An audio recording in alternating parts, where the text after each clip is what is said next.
For IBM? I mean, give me a break.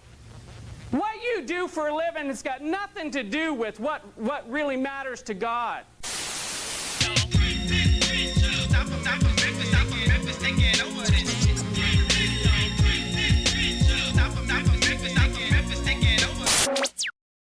Religious devotion can often manifest in many different ways, but some are more common than others. Missionaries, often compelled strongly by their faith and devotion, will travel to different foreign lands, even risking death in order to spread the word of their God to those they think have not yet heard it. Many people devote their lives to their spirituality, whether it be the possessionless monks of Bhutan who sit high on a mountain cut off from the world to solely focus on their spiritualism, or a priest devoting their life to study their perceived holy text. Religious devotion has also driven artists to create works to honor their gods for centuries. One of humanity's greatest capabilities is our capacity to create incredible works of art. Whether it is in the form of a song, a painting, or architecture, art is often driven by forces well beyond ourselves. For centuries, art has had a deep connection to religion. Some of our species' best-known works were created as acts of devotion, from the Angkor Wat Temple of Cambodia, created to honor the god Vishnu, or the legendary painting The Creation of Adam, created by Michelangelo, depicting the creation of man according to Abrahamic faiths. It is undeniable that art and religion have a deeply intertwined story. Yet, as time moved on, these works became more and more scarce, and as of the past few decades, our world has shifted mostly online, a place where devout followers of any religion struggle in ways to show their devotion through arts. Instead, they are mostly showing it through weird YouTube channels and cringy TikTok videos. But there was one man, a man who took his devotion and created masterful art in this new world of the computer. He created a temple to God, but a temple unlike any other. He was an architect but made no buildings, a painter who never touched a canvas. And his name was Terry Davis, God's chosen coder. Our story starts in 1969, when Terry was brought into this world. His family would move around sporadically throughout the continental United States, making aspects of his life inconsistent. But one thing that was always present was his family's chosen faith of Catholicism. It would be in his teenage years that Terry would first learn the art of the computer, when he would be taught how to write assembly language on the Commodore 64. This would kickstart his love for computers at a young age, and he would choose this passion as a career path. He would go on to get a bachelor's in computer engineering and a master's in electrical engineering from Arizona State University. During his young adult life, Terry would stray away from his Catholic upbringing, declare himself an atheist, while also landing a job at Ticketmaster, working on VAX supercomputers. From my limited understanding, this was a very good job working on very good equipment. VAX machines were some of the first tech to utilize, quote, virtual machines, which were predecessors to the cloud networks we have today. At this point, Terry seemed to be on a very traditionally successful path in life. He was highly educated, working in a field that would soon become one of the most lucrative across all industries, and he was extremely capable. But soon his life would take an extreme turn, and his path on this earth would be permanently altered. In 1996, Terry was diagnosed with schizophrenia and was regularly admitted into mental institutions due to his manic episodes. The way his schizophrenia manifested was in the form of hyperparanoia. He believed that he had been the subject of alien abductions and that government organizations had started to gang stalk him. Later on, during one of his many vlogs, Terry would recall, "I just started seeing people following me around in suits and stuff. It just seemed something was strange." His paranoia would lead him to flee his home, driving hundreds of miles north with no destination. Fearing his car was bugged, he would start to walk on the side of the highway and would eventually be picked up by a state trooper. Having extreme fear due to his paranoia, he would, quote, escape the trooper, breaking his collarbone in the process, which would result in another hospitalization, during which he suffered another breakdown after believing he saw alien artifacts lodged into his body after receiving an X-ray.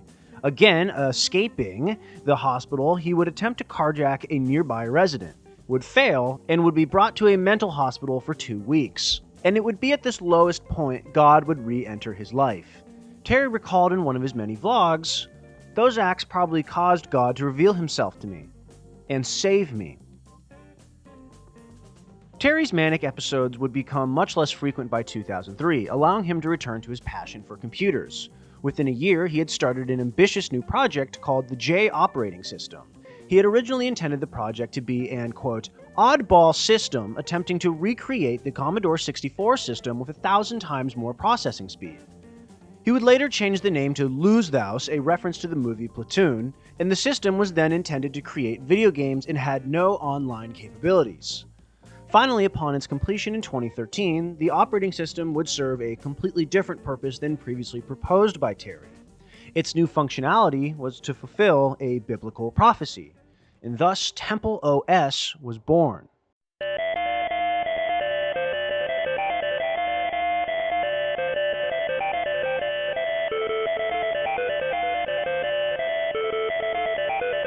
Terry would state that during the course of TempleOS's development, God had revealed himself to Terry, just like other major Abrahamic figures.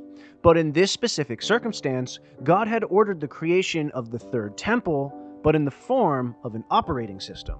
TempleOS itself is a very unique program. Terry invented his own coding language called Holy C, a middle ground between C and C++, in order to create the TempleOS. The system would end up being exactly 119,667 lines of code. According to Terry, many aspects of the program were given to him as explicit instructions from God. Some of those included 640 by 480 resolution with 16-color graphics, 64-bit in multi-core threading, single-voice 8-bit MIDI-like sample for sound effects, single address mapping, no online capabilities, so there was no threat of malware, no encryptions or passwords, files were all compressed instead of encrypted, and 100% open source with all source files included, just to name a few. TempleOS had many other features within the system as well, including a flight simulator, a compiler, a sprite editor, a 3D mesh creator, and its own kernel, which, unlike other operating systems, ran every part of the OS.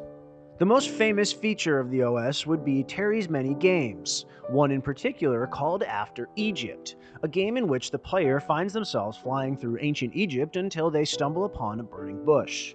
This bush would generate random text from the player, but Terry believed the messages to be coded words from God himself, having the game function almost as if it were an oracle. Following the completion of the project, Terry's mental health would once again start to decline. He had finished his work given to him by God and awaited another revelation, one that would never come. Terry started posting rants and vlogs of himself online, many of which were often incomprehensible due to his mental illness, but he still developed a fan base of those who were able to separate the manic rants from his programming ideas he often presented whilst in a lucid state. The vlogs would serve as a window into his life, revealing that he had been living with his parents since the onset of schizophrenia. But these videos would also allow his audience to firsthand witness his own downfall. Following a severe argument with his parents over his medication, which Terry refused to take as he claimed it stifled his creativity, he was given the ultimatum to either take his meds, to stay in the house, or be hospitalized. Terry picked none of the above, and instead opted to be homeless. Whilst homeless, he was aided by many of his followers that were bringing him food and supplies, and some even offering him housing, most of which Terry would decline in a most Christ-like manner. He would still occasionally upload to his fans, giving them a window into his homeless experience, but eventually those would end. In 2018, in the outskirts of Portland, Oregon, Terry would be struck by an oncoming train and meet his God. The story of Terry Davis is that of a bittersweet one. It's a story that demonstrates how the onset of a mental illness can impact the life of someone who seems to be on an ideal path. But the other view is looking at the impact and inspiration Terry has left onto many of his fans. Upon his passing, there were countless memorial videos dedicated to him, covers of the official hymn of the TempleOS, and continued retellings of his story. The other aspect of the story I find so fascinating is obviously the unique form of religious fanaticism-laced schizophrenic art Terry left behind.